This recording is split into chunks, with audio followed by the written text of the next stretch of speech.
I teach history. I'm head of the history department at this point. And I just want to very briefly say something first, so you'll get a bit of an idea of the philosophy that we have at the school and how the Socratic method fits into it. We believe, and I'm sorry to say that not every student is going to like history, so what we accent is that we teach skills. In the 9th grade, we teach reading comprehension. A lot of reading, answering questions, reading, answering questions, reading, answering questions. In the 10th grade, we teach abstract thinking. My students study Greek philosophy. They just got finished taking a test on Socrates, Plato, and Aristotle.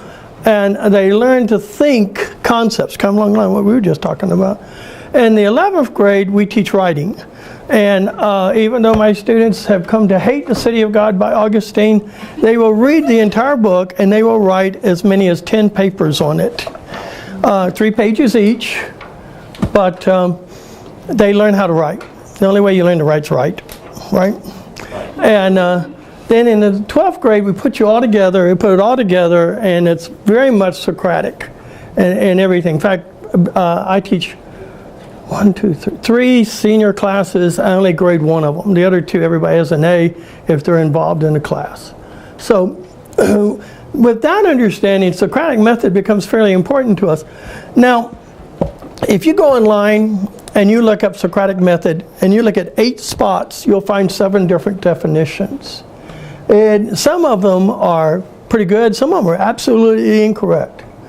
But we throw that term around, but we don't pay attention to it too much. The Socratic method is not asking questions. Okay? I did a thing for our school on Socratic method once, and then I sat in a class, and the dear little English teacher came in and said, "All right, class, blah, blah, blah." And everybody just sat there. You know, that's not the Socratic method. If you are a student of mine, you just took my test. When I said, what is the Socratic method? If you said, asking questions, you got it wrong. It's asking purposeful questions. It's asking questions with a purpose. You really need to know where you're going. And you need to have thought through how you're going to get there. And so what you do is you come in and you ask the kind of question that leads to the answer you want, that will lead to the next answer you want, and so on. You have to know where you want to go. You have to have done a lesson plan that really has a goal to get somewhere. Now, second thing, don't ask everybody the question. Okay, don't come in and just throw the question into the air. You know who will answer it, don't you? Your designated answerer. Every class has a designated answerer. And that is a person who, if I turn to you and I say, "What is this?" and the designated answer sits over there, they blurt it out. Right? You don't want the designated answer to answer the questions, by the way, because I can tell you the rest of the class has already turned off anything they say, because they always say it. So you have to ask specific questions to specific people. If you read the Republic, which we just got finished studying, Socrates doesn't say, "Hey guys, good seeing you all. Let me ask you all a question. What's justice?" No. This is Telemachus, what's justice? Alcibiades, what's justice? You know what I mean? He asks specific questions to specific people. And that is part of the Socratic method. When you come in and you're ready to start with what you want to do, you have to know who you're going to ask the question of. Now, first of all, again, don't ask your designated answerer. Let them suffer a little bit. Okay? It won't hurt them to be quiet. And at the same time, you know the guy who sits there, and every time you've ever spoken to him, he gives you the monosyllable answer. You know what I mean? How are you doing? Okay. Did you do your homework? Yes. Did you do it all? Some. You know, you don't go to him either. Look for that person in the middle. And if you've done any real teaching in your class, after a while you'll know who they are. The person who maybe doesn't volunteer information, but can handle a discussion and dialogue. You know, you go to that person. Now, if you do it right, at some point you can turn to the person who almost never answers and say, ask him another question. You see, you've got the ball rolling at this point. It's kind of picking up speed. Now, I find out, by the way, if you do it often enough and long enough, your other students jump in. And you have to step back and control the class without actually running the class per se. So find someone in that middle. Now, if they don't answer, someone asked in the other class a really good question about what if you ask them and they give you a terrible answer or whatever, or they don't answer or whatever, they don't have an answer, they go, I don't know. What do? Have simpler questions. Have questions that you can bring them down to. Have you ever played the game called Who Am I? And you get some obscure question like one of the status quo presidents. Nobody knows who that is probably. And then you go on down till you get to Chester A. Arthur, you know, hopefully. Well, that's what you do in Socratic method. You always have, and I'm going to hopefully demonstrate this for you in a moment. So I need some of you not to know anything, okay? So, the other great fallacy in the Socratic method is that people think it's only asking questions. If you read Plato's Republic, and I bet most of you have, he asks questions at the beginning about what is justice. But then suddenly you have this very long lecture, really, on politics and government and what a good government should have. So don't think that if you're going to go, well, I'm going to try to do Socratic method, I don't know if I'll ever think of enough questions. Well, you have to give them something to answer the questions with. So you don't just throw out question after question after question. You give them a foundation, and then you build on that. Now, we think, true teacher, always carry your marker with you. We think we're going to go from A to B, okay? Now, we really have to know B. And by knowing B, we are therefore able that when we go from A and the student gives us C, that we know how to take them to D, which will lead us to B. You see. That, I think, is the heart of Socratic method. It's the ability to ask the questions that lead us to where we want to go. And like I say, after a while, the students will join in. Look for linkage. Look for linkage, you see. That can bring us there. All right, now, I don't want to be real theoretical. And by the way, this is good for any age group. You want to talk about fruit and colors? Hold up a tomato and an apple.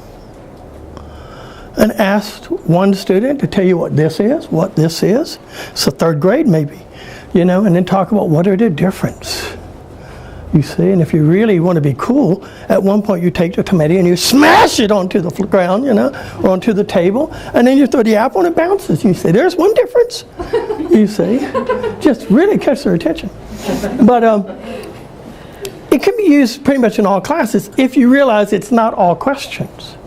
All right, students, I teach medieval history. So here we are today in one of my medieval history classes. I've actually done this. And we're going to talk about the chief virtue of the Middle Ages. The chief virtue of chivalry. And this is where you don't want to ask your best student, because if you say, what is the chief virtue of chivalry, and the person gives you the right answer, well, there goes all that neat little work you had ready, and you got to fall to B2, which is definition studies, you know. Well, what does this mean? But okay. Now, as y'all remember, we talked about the great poet of the Middle Ages, and that, of course, was Dante. And we talked about Dante's Inferno in class. All right, let's go back and look at Dante's Inferno, because at the very bottom of Dante's hell, on the bottom of the ninth circle are, that should be the symbol of the worst lack of virtue. Correct? You agree with me there? So, if we can find that, then all of you who have not been able to give me the answer of what is the chief virtue of chivalry, well then we can take this and then get the opposite of it, and we'll know what the greatest virtue is. Okay? So let's go down to the ninth level of hell. Okay, you can truly tell your folks you've been in hell today. Okay, now, all right, first thing. In the ninth level of hell, if you remember, there are 4 people, or 4 creatures, 4 whatever. Let's think about who they are. Okay, name me one person who's in Dante's hell, at the very bottom.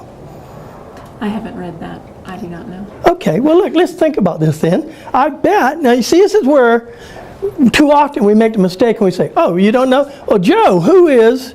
Or we say, well, it's so-and-so. But you see, that defeats the purpose. And we make them feel like, well, I didn't know anything, I'm going back to sleep. You know, so, you see, what we do with the Socratic method is we go, okay, no problem. So that was a hard question. Let's go down to the next level. All right, let's talk about that. I know of one of the people in Dante's hell who actually was a disciple of Christ. Do you have any idea who that might be? Which disciple of Christ do you think would be so bad they'd end up in the worst level of hell? Judas. Judas! Very good. See, you knew. Okay, Judas is in hell. Okay. Now, good work. Now, who would you put in hell? Well, no, I better not put it that way. Who does Dante put in the very bottom level of hell? I have also not read it. I'm sorry. I have also not read it. Oh, that's fine. Most of my students haven't read it when we get to this point. Well, let's think about this. Now, Dante writes around the 1300, correct? So if he's going to put a historical figure in hell, that person would have to live before that period of time and done something really, really, really bad, right? Can you think of anybody in history up to this point who has done stuff really, really, really, really bad to their government, their state, their people, their leader? I can think of some. Huh? I can think of some. Name me one. It just has to be before the 1300s. Yes, it had to be before 1300s. Nero is the first one that comes to mind. Say again? Nero. Nero, okay. Nero is definitely bad. But amazingly enough, we don't find him in the least bottom part of hell. Actually, we find him a little further up. So Nero's sins weren't quite good enough to make it. Well, let's then think of somebody else. Who do you think was the greatest Roman king or leader before Augustus? Who? Oh, do you know history at all? Very little. Okay, you know this guy. They even named a fruit after him. Every time you go to the store and you order a blank salad, there he is. Oh, Caesar. Caesar! All right, Julius Caesar. Okay, good. Now notice I brought down questions really low here. Okay. But I bet they gave the right answer. Caesar, Julius Caesar. Now, who did really bad stuff to Julius Caesar? Brutus! See, you knew it. Brutus. And because no one ever gets this other guy, Crassus. You talk about Crassus and Brutus acted together to assassinate Julius Caesar. Very good. One more person, or one more thing, one more creature, or one more whatever, and that should give it away. Who do you think else is in hell? Who is the baddest of the bad? The worst of the worst of all creation? The devil. The devil! You are right. You'd be amazed at how often the class will go on and never figure out it's the devil. Because we believe Milton, right? And the devil's roaming around doing all kinds of stuff. Well, Dante's devil is embedded in ice. You see. The further away you are from God, the colder it gets. Okay, here are these 4 people. These are the symbol of the worst of the worst. Okay? Well, now, students, we have to figure out what they did to make them so very bad. What did Judas do? He was unloyal. He betrayed. Okay. He betrayed Christ. Good. Brutus betrayed. Okay. Whoa. Let's let somebody else play. Go ahead. You looked angry. Brutus betrayed Caesar. Right. We kind of gave that away. This is where you find out I can't spell. Okay. And Crassus did the same. Okay. And then the devil. Who did the devil betray? God. Okay. Now, do you notice a pattern here? What is the worst sin? Betrayal.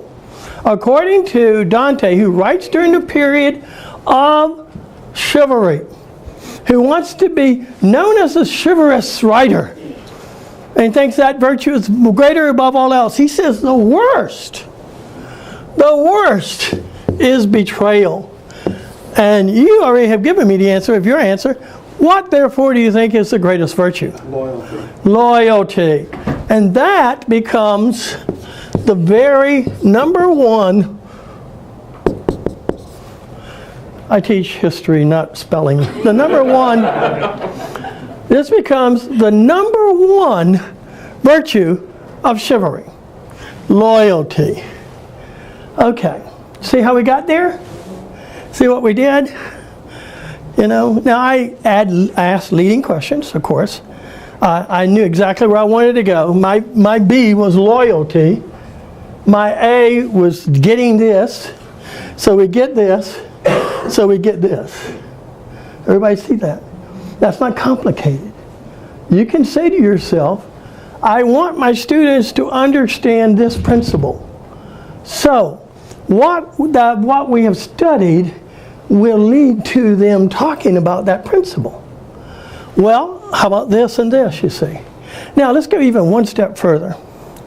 Madison, I can't ask you this question because you probably remember it, but what is, do you know the Great Chain of Being from the Middle Ages? Yes, you do.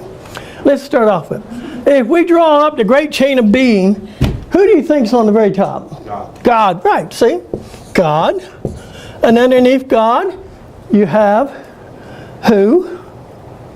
Man. No, not yet. We got to have God's workers. Who are they? Angels, right. Very good. So you have God, you have angels, and then you have man, and then you have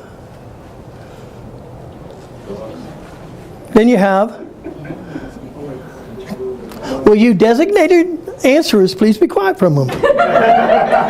Then you have, who's after man in terms of creation? Maybe I should do it over here. God, angels. Oh, you know, this is a scientist. What comes after man?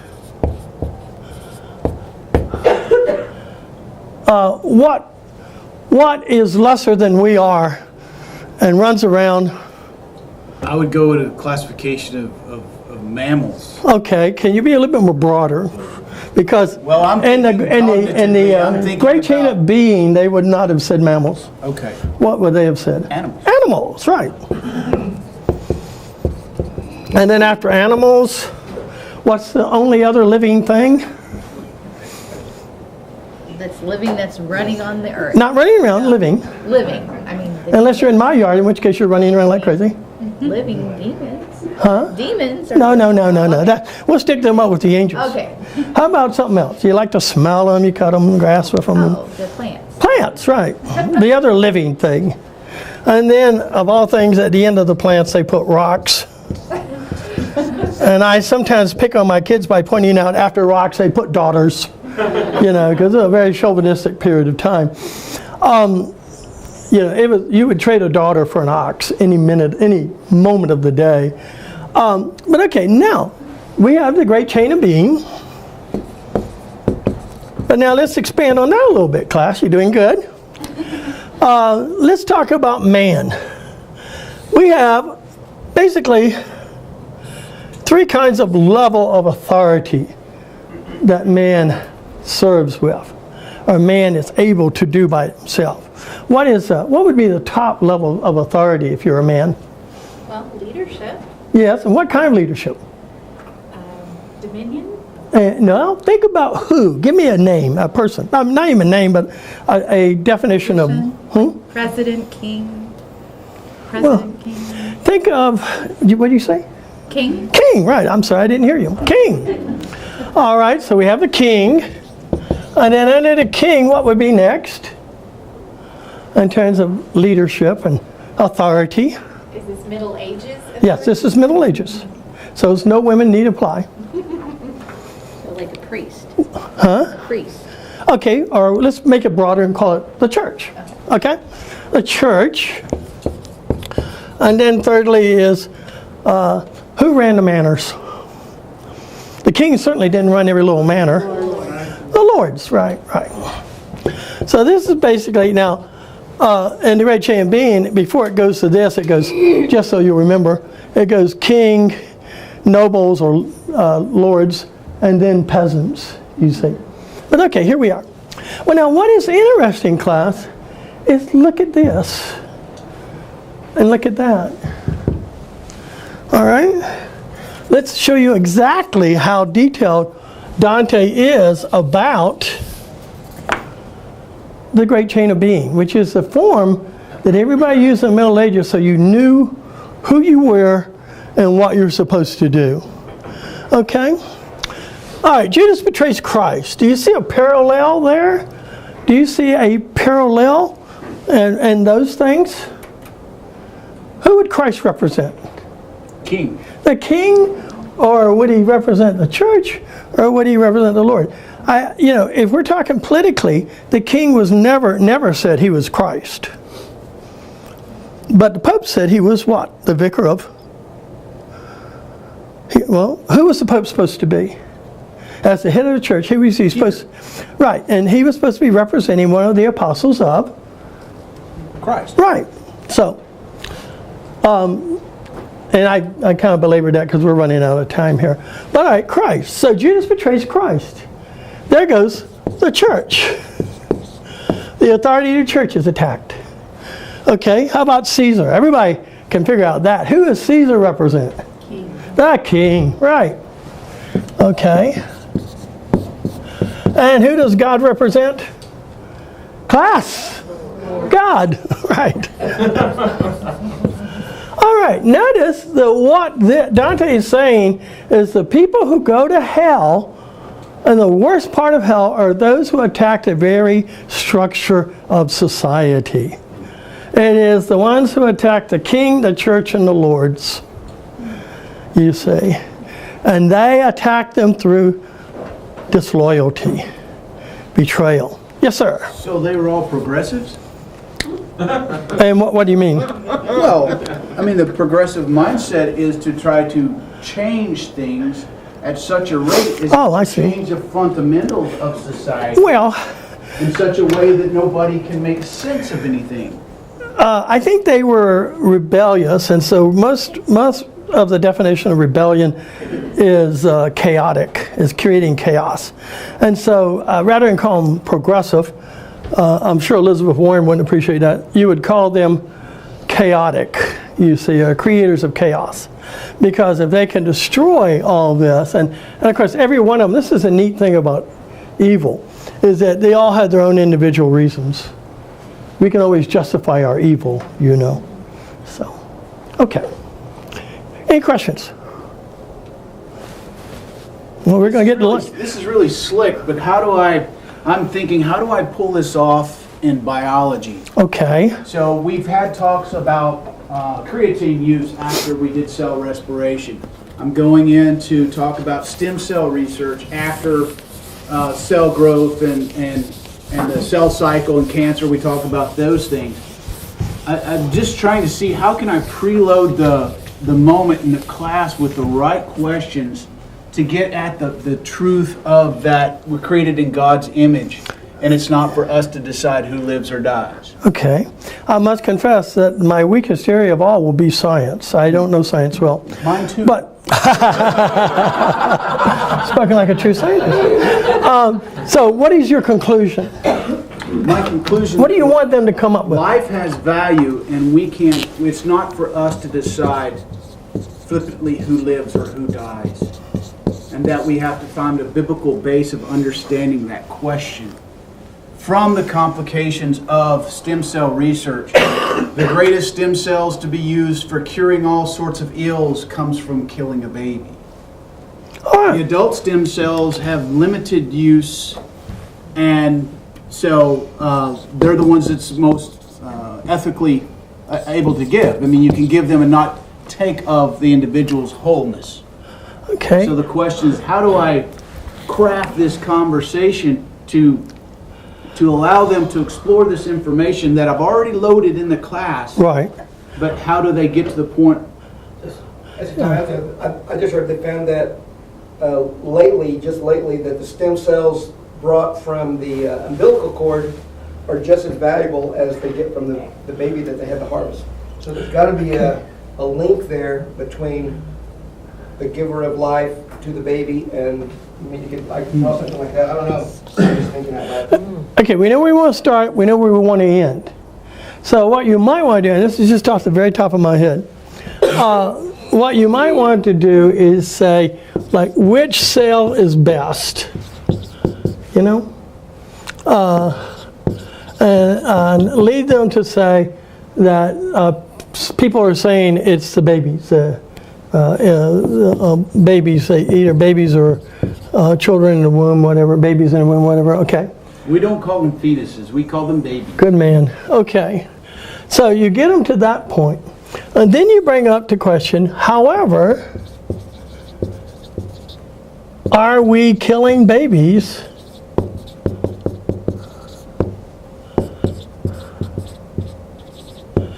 to help someone else?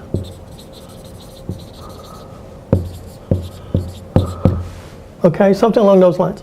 And what you would do then probably is ask some kids, ask the kid, are we killing babies then to help another person? Is that good or bad? And they may say bad, and you would say, and what do you think? Is it good or bad? You see, and so you get them talking about and thinking about it by pointing at them, making them come up with an answer. And if they say bad, then you say, why? How about helping this person? What if it's your mama? What if it's your uncle? What if it's somebody very important to you? Isn't it worth your while to have a baby be killed so that your uncle your dad can live? You know, isn't that true? I mean, don't you agree with that? And, really put them to the test. Is it bad? Why? Is it good? Why? If it's something we just got to do, why? You see. And at that point, you can lead them to the question of the value of life. Whose life is more valuable? Maybe that's my endpoint right there. Whose life is more valuable? And from that, you can then, once they come to some sort of real conclusion about that, hopefully the right one, then you can go on and say, what I've been trying to lead you to is that life has value. See, now you probably could fix this up a whole lot better, but you asked basic question, then you asked, in this kind of situation, you asked dilemma question, and then you ask explanation question to get to a point of view, and the whole class may have the wrong point of view. In which case you say, well, okay, then what are we saying about the value of life? Whose life is more valuable? Is your life more valuable than her life? How do we determine whose life's more valuable? And by the way, that's exactly what some scientists do today. you know. So, but that's kind of along the lines of how I would approach that. Yes, sir. I think I would say also, why are stem cells so valuable? How do they get their value? Who puts value in the stem cells? Why are they intrinsically valuable in order to help everything else? I mean, why is it just not a plant cell or an animal cell? You know, God put that life in those cells. That new life is right there, that fresh life. I mean, there's got to be something. Well, I was assuming that you've done the lecture on stem cells, So because you got this is the kind of thing you can't just throw out at them. You got to give them a foundation to work with. Yeah, they will have known all about the cell cycle, what stops it, you know, the cyclones that control it. They'll know about embryology, the very first three germ layers, where the stem cells come from in the germ layer, how they come from, how much genetics they carry. At that point, these discussions are the last thing I do before we have some sort of a test. Well, you know, one of the things I teach in history is all history is facts, selection, and interpretation. So in a sense, you're given the facts, and now we're dealing with interpretation to come with a conclusion of a value. So, yes, ma'am. So are you saying that, I know you mentioned something about lectures, and he's mentioning that he kind of gave the information, front-loaded the information, then you go into a Socratic is kind of fluid, where sometimes you start off with Socratic discussion and then you give the foundation, or should you give the foundation first and then have a Socratic discussion? Okay, it is really based on where your students are. If your students can read Dante's Inferno and understand it well enough, you can start with where I did. I did this, and I've done this in my 11th grade class a couple of times, and I always have given them a lecture beforehand on Dante's Inferno. What's interesting, by the way, my seniors this year, a year after doing this, out of curiosity, I had them all tell me what was the chief virtue of chivalry, and every one of them knew it was loyalty. You know, they learn this stuff when they have to work through it themselves. It really depends on what you're doing, and sometimes it is not. I mean, again, Socratic method is not just asking questions.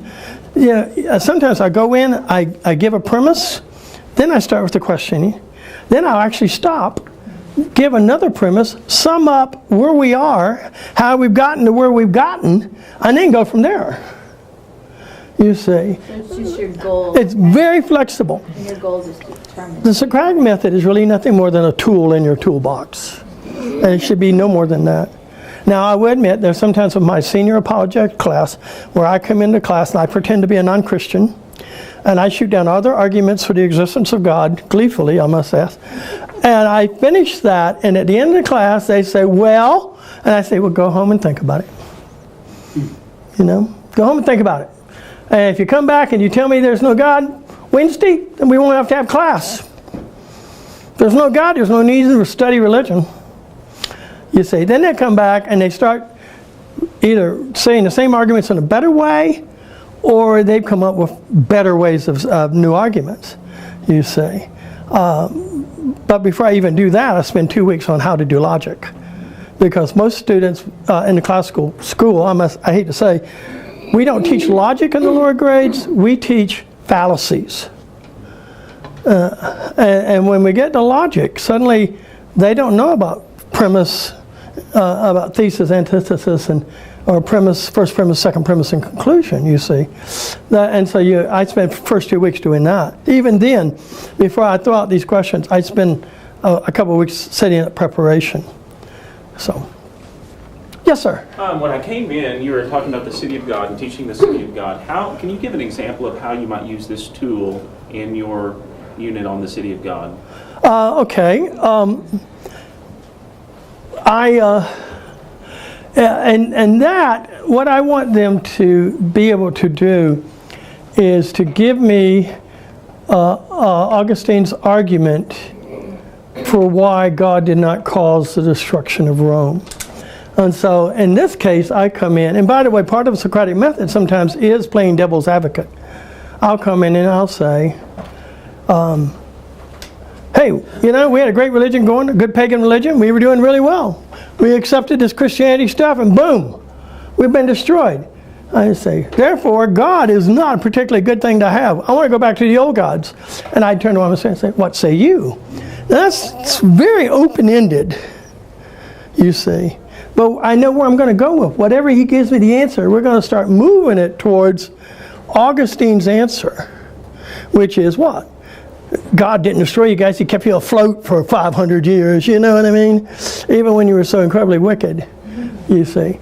So I would start with that. Now, later on, when we're talking about in the first chapter of Augustine, City of God, he talks about suicide. And I might come on and say,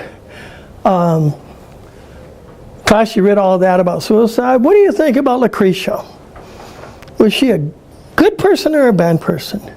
Did she do the right thing by committing suicide and therefore destroying herself because of her dishonor, or did she do the wrong thing? See, one or the other. Give me one or the other, you say, and you would say, Wrong. no, she didn't do the right thing. And I'd say, well, why do you think she doesn't do the right thing? Because she destroyed the temple of God.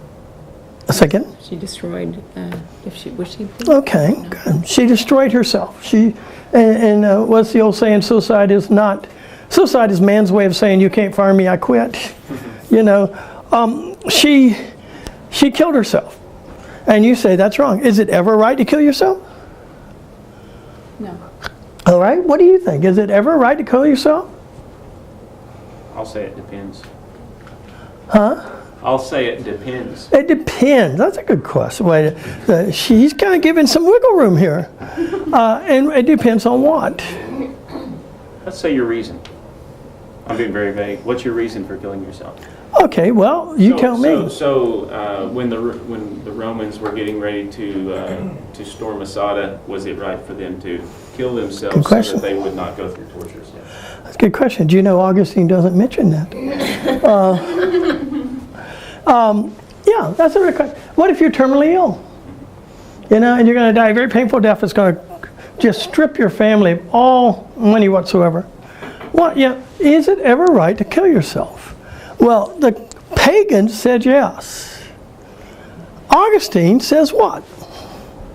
You don't have the right to. He says you don't have the right. That's a good way of answering that.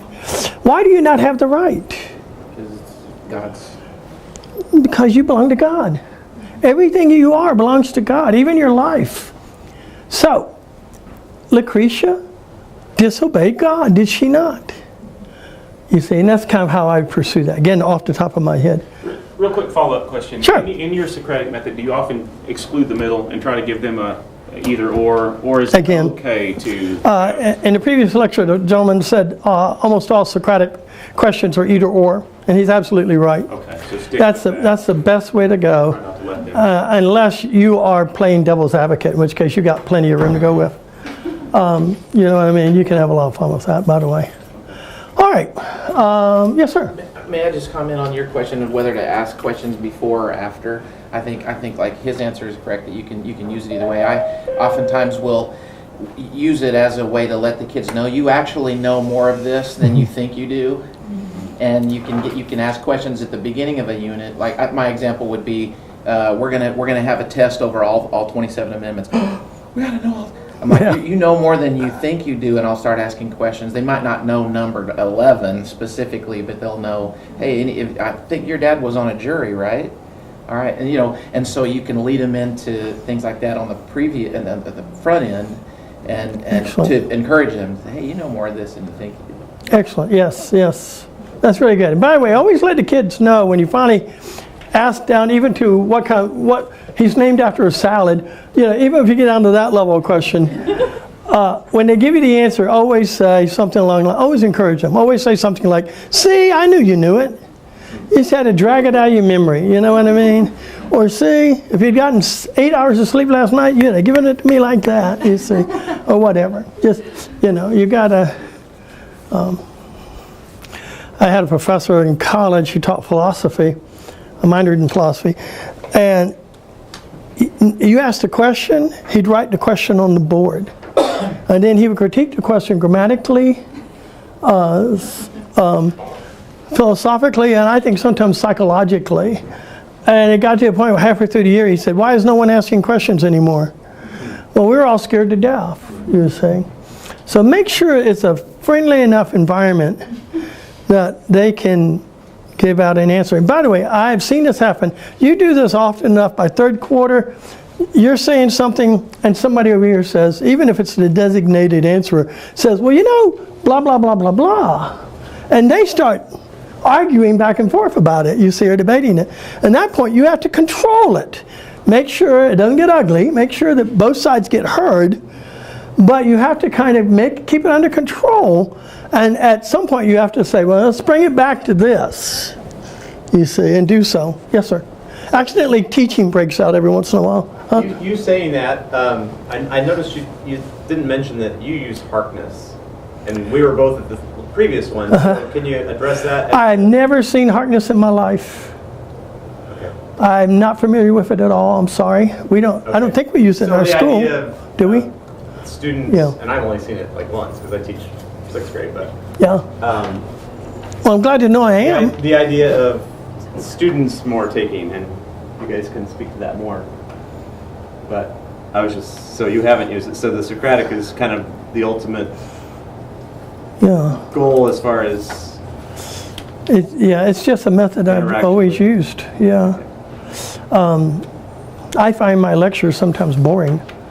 And it's the method I've always used to get the class engaged in the class. But you don't have the class ever a point where they're leading the discussion?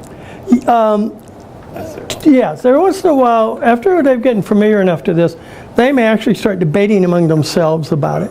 In which case, I step back. I step back and kind of let it happen. But at the same time, I'm watching it and being careful to make sure that we don't run off into some rabbit hole somewhere else. You know what I mean? That's basically what that is. Is that what it is? It is a Harkness, it's just not a formal Gotcha. Harkness. Which I must say is probably not technically a Socratic method. At no point does Socrates let two different guys like Alcibiades and Telemachus talk at each other. He's always in between. By the way, Socrates works out well because Plato writes both sides of the argument. You know what I mean? If you can control what's said and who says and this and that, you got it made. So. All right, I think my time is up. If there's any more questions, I'll hang around for a second. Real quick question. Yes, sir. Just a follow-up to that. So in the Socratic method, you're not necessarily teaching the kids to use this with each other. You're Socrates trying to help them get to a conclusion. I'm trying to make them think. Okay. I'm trying to teach them a process. In fact, the thing that you always hear, the kids mock me sometimes, the thing you always hear when they imitate Dr. Cooper is, think, come on now, think! So that's what I